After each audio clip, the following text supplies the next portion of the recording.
Well, hello friends, and welcome to another WSIB Truth Matters, where I separate the truth from bullshit, facts from fiction, in plain English. I got a good one for you today, so let's get at it.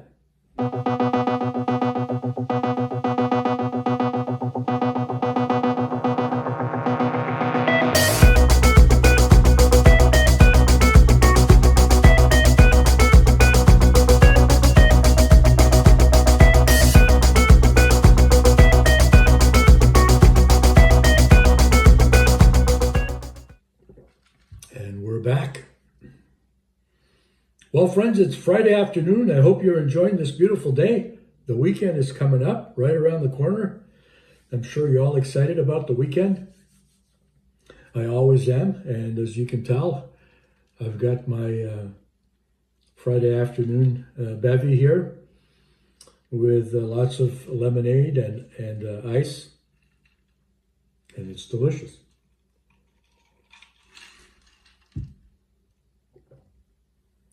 I'm happy to report that the brass down at the WSIB, they hate me now more than ever.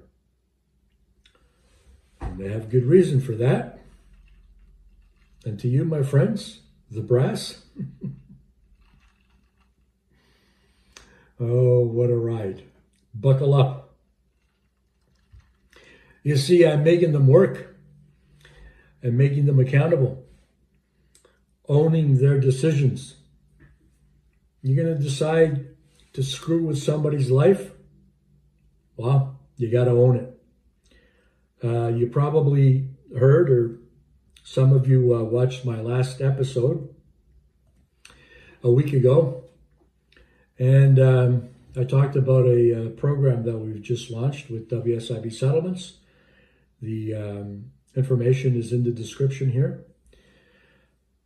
That is going to change or dramatically change the way WSIB makes decisions, how they report or how they inform workers of those decisions,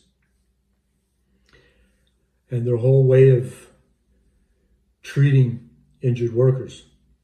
You know, with the common decency of respect,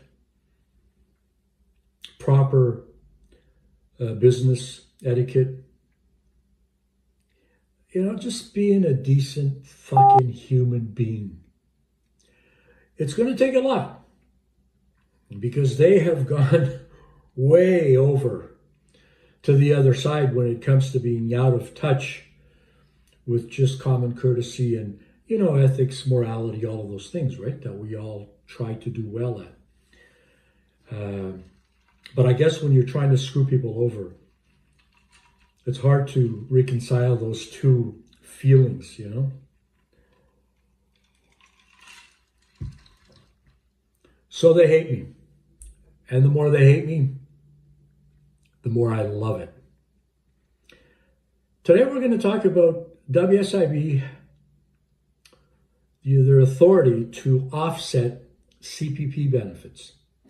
This has been a source of frustration for injured workers, at least those injured after January 1st, 1990, worker representatives, unions, that kind of thing, employee advocates, because the WSIB is sticking their hands where they shouldn't be, but they have. You know, when I started in business back in 1989, there was no such a thing as CPP offsets.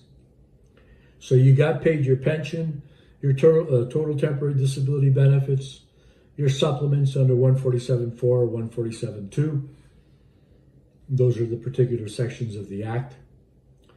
That would be in Bill 101. But there was no CPP offset. They didn't stick their hands in your fucking pockets. Then January 1st rolls around, Bill 162 is implemented. So the Workers' Compensation Act with major changes. And with those changes, the WSIB started to slowly, but very cautiously, sticking their hands in your pocket to get a portion or to deduct from your benefits a portion of what you would get from CBP. And at that point, it would have been future economic loss benefits.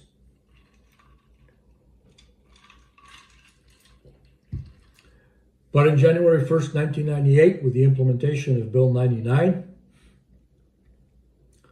and a few amendments thereafter, they got really bold. They want all of it. And they've been getting all of it. Why? Because legislators allow them to do that. And it shouldn't be allowed. You see, Canada Pension Disability Benefits come from the federal government. It is a federal program whereby every employer will deduct from your check, your paycheck, a certain percentage that is mandatory, that is supposed to go towards your Canada Pension Plan benefits. Federal, WSIB, provincial.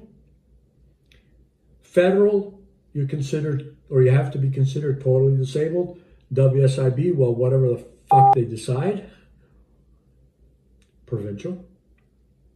Funded by employers, not the provincial government. But hey, we're the WSIB, so let's stick our hands in your pockets because we can, right?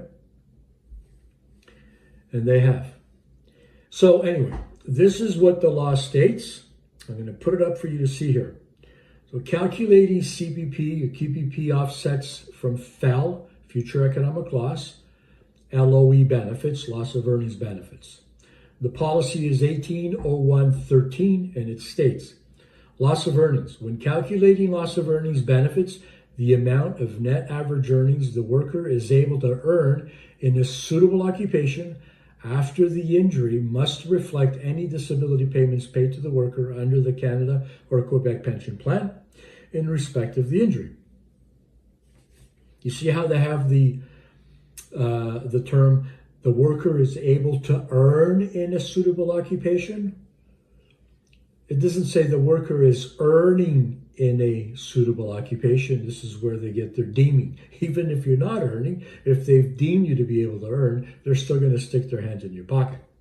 So going down to future economic loss, which is applicable for those who've had claims between January 1st, 1990 and December 31st, 1997. Future economic loss. When calculating future economic loss benefits and determining the amount of the net average earnings to the worker is able to earn in a suitable occupation after the injury,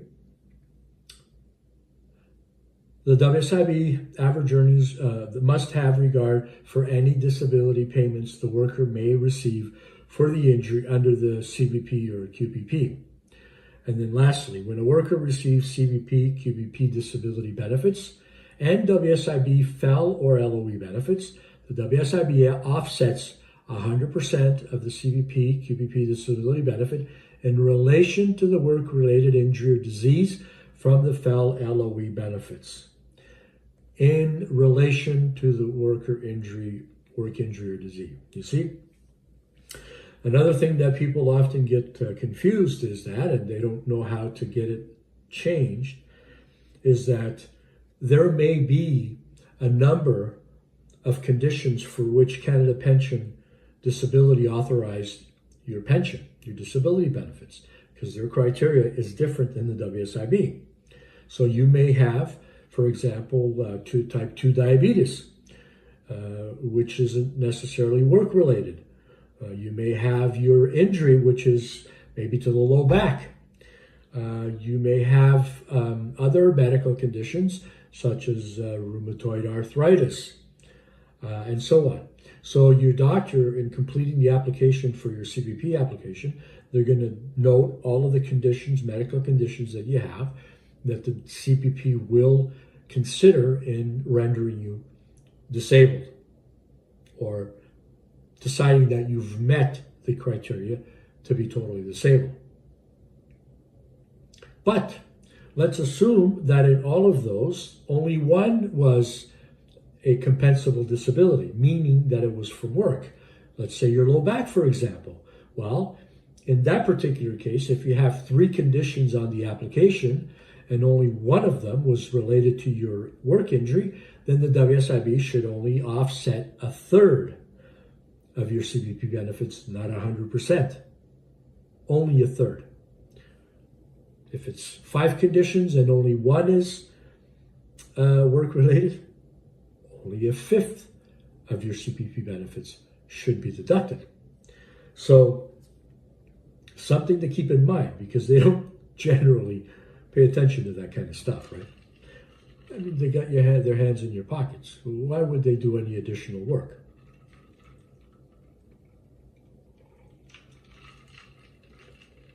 All right?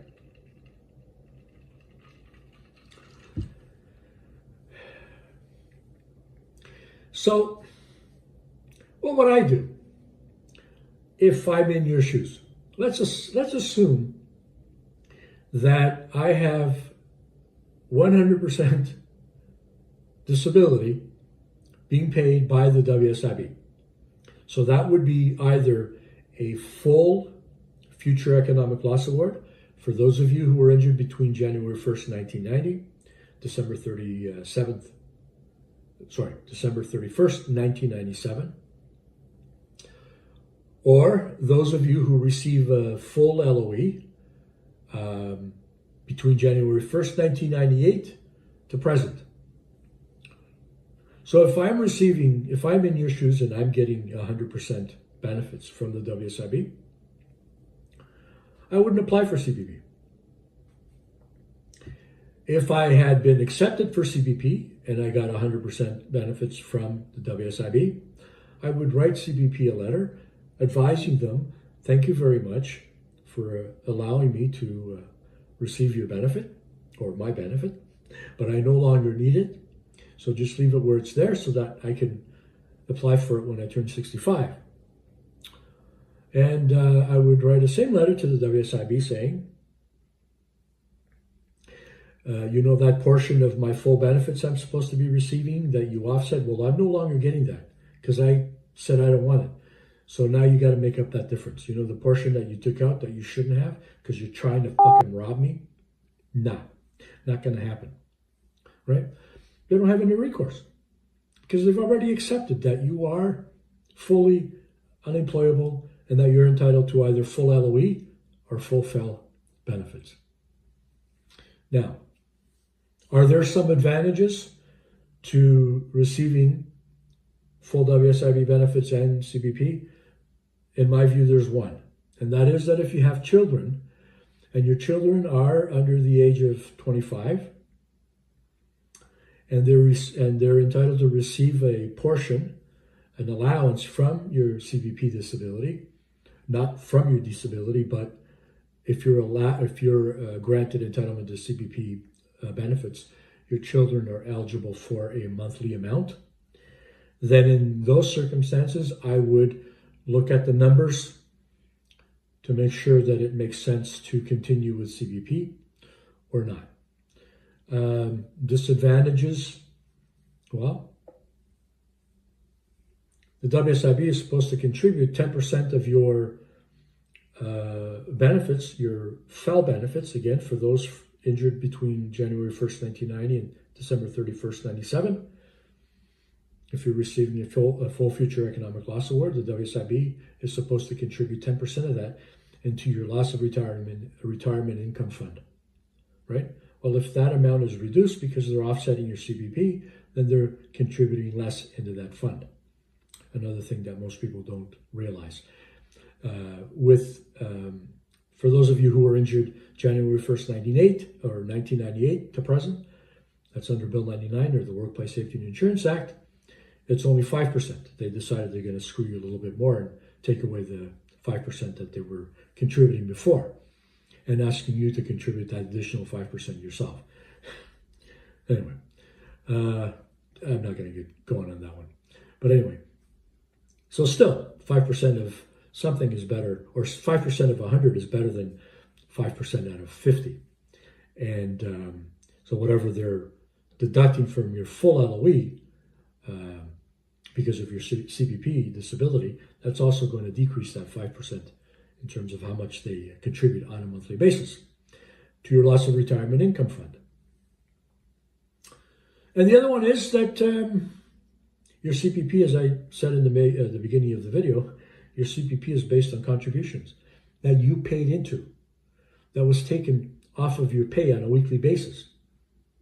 Why should they be taking any of the money that you've contributed to offset from your WSIB benefit?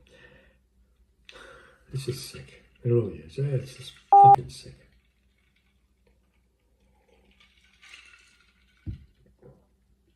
They'll nickel and dime you to death so they have more money for the fat cats.